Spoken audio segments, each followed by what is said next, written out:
So, you're looking to get your hair cut, you want one that's flexible, you want one that can be styled in whatever way you possibly want. Well, lucky enough for you, you're in the right place, because that's what we're going to be doing today. Because yeah, if you can't tell, I very drastically need a haircut. It's kind of reached that point where, like, I had the haircut, it looked pretty good, it then got a little bit worse when it grew out, where the sides got a bit longer, and then the sides got much longer, and it started to look a lot better, and now, yeah, it just doesn't look good. So we're getting my haircut today. Now, this particular hairstyle has taken me around 4 years to finally stumble across, and it is pretty much the hairstyle that has represented a huge number of actors and also models. We're talking Leonardo DiCaprio, Brad Pitt, Matt Damon, then in terms of models, Kit Butler, Hugh Norton-Scott, Chico Lachowski, you know, some of the most influential male people of the last sort of 20, 30 years. And you might be like, okay, well, they're just good looking people. You know, their hairstyle's gonna look nice on them. Why would it look nice on me? Well, the one thing that I can vouch for, and the one thing that I can say is the one thing that is in common with all of those people, other than the fact that they're all like pretty good looking people, is that they always have to be adapting how they look to the role that they are playing. Whether that's in a movie, on a set, on a modeling shoot, whatever it is, you always have to adapt to that role. And this hairstyle in particular just gives them that flexibility that allows them to do whatever it is that you might want. And that is what I think is so brilliant about this particular hairstyle. However, the thing that makes this even better is that I too, alongside you guys today, will be testing my instructions out in the fullest. Because as you might be able to tell, I'm not at home, I'm in New York, and my hairstylist, as which I would have loved to have brought her out here, isn't out here. So I too, for the first time in 18 months, I'm going to be exploring or trying out a new hairdresser for the first time. However, as much as I'm terrified for this to happen, because I normally like to have one person touch my head, and you know, that is that. She knows her way around my scalp, and she knows my head dimensions, so therefore she should hopefully be better at cutting my hair. But I also want to be able to prove to you that these instructions are applicable no matter whether you're going to a new hairdresser, no matter if you're going back to the same person that's cut your hair for the last 20 years. Basically, what I want to show you to you is that these actually work.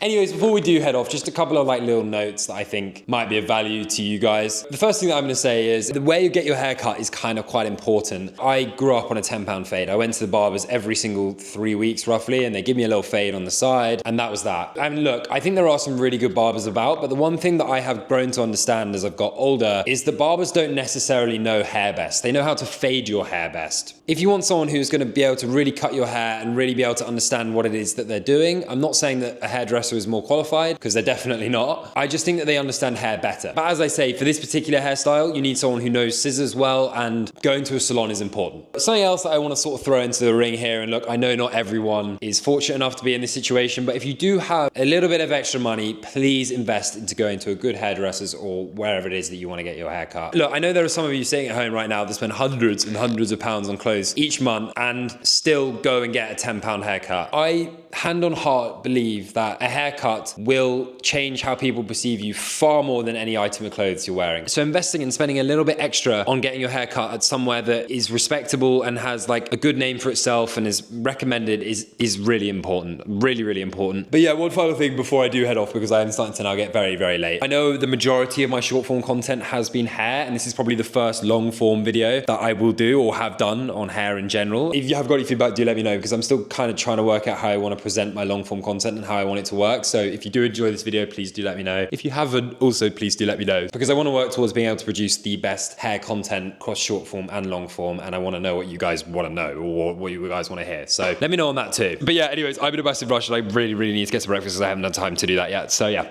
let's go. By the way, the real reason that I'm getting my haircut is basically because I have a shoot this afternoon that doesn't have a hairstylist or a hair cutter on it. So there's actually like a lot more riding on this than you'd think. If I come out and it's just dreadful, like, I don't think I'm gonna be able to do the shoot. This is very risky.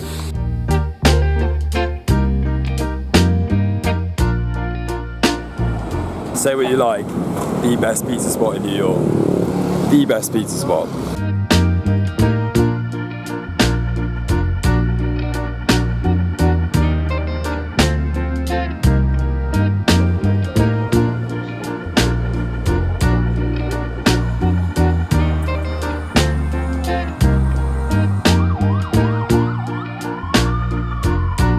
The metro here is honestly absolutely terrifying. Like, I think every time I go down there, I don't know what I'm gonna see.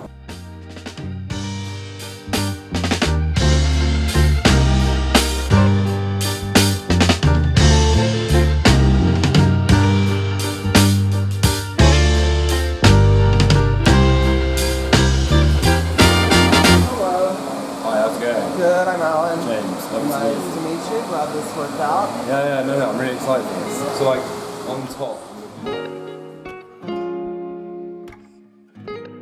So when you sit down at your hairdresser's chair, being as descriptive as possible is absolutely key. As good as a hairdresser is and experienced as they might be, they don't know what's going on inside your head. I mean, at the end of the day, they cut hair. They're not mind readers. So you need to be as vocal as possible and almost guide them through the process. Know what you want before you come in and make sure you tell them. Specifically, try and show them a photo of someone with a similar head shape to you as the haircut. That way they can visualize best and also understand how it might sit on your head. Because, well, at the end of the day, everyone's head's different and everyone's hair's different. Now, in terms of the haircut itself, what you want to ask for is roughly 4 to 6 centimeters of length on top. This will vary depending on your forehead size, and you can work this out by roughly working out where your hair sits on your eyebrows. Obviously, I want to note the longer the top, the more you should be able to do with it, and the more styles you have available to you. But I guess that's kind of for you to work out. Obviously, if you have really short hair, it's probably only going to be allowing you to spike it up, whereas, I don't know, you could do side parts or a middle part if your hair's slightly longer, etc, etc.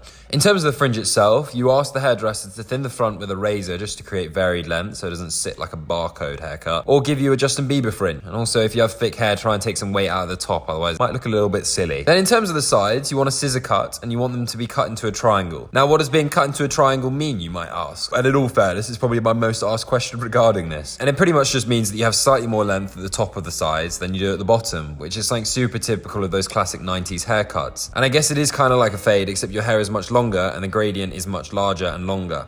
And all that it results in is that it naturally means that your head becomes slightly more angular and slightly less blocky, which as a bloke with a square head is absolutely brilliant. But yeah, in general, it's just a super clean, super neat hairstyle. So make sure the hairdresser tidies you up in and around the ear and around the back of the neckline. And yeah, if you've got any other questions, do leave them in the comments and I can try and answer them.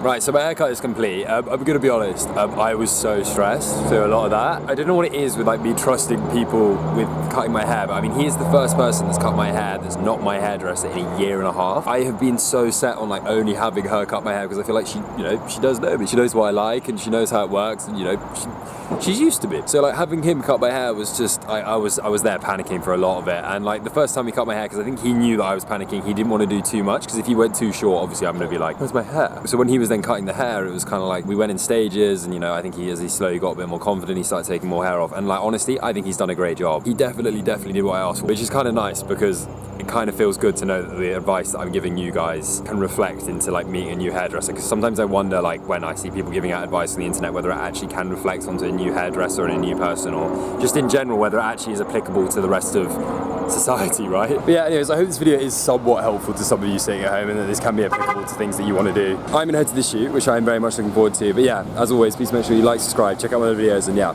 have a lovely day.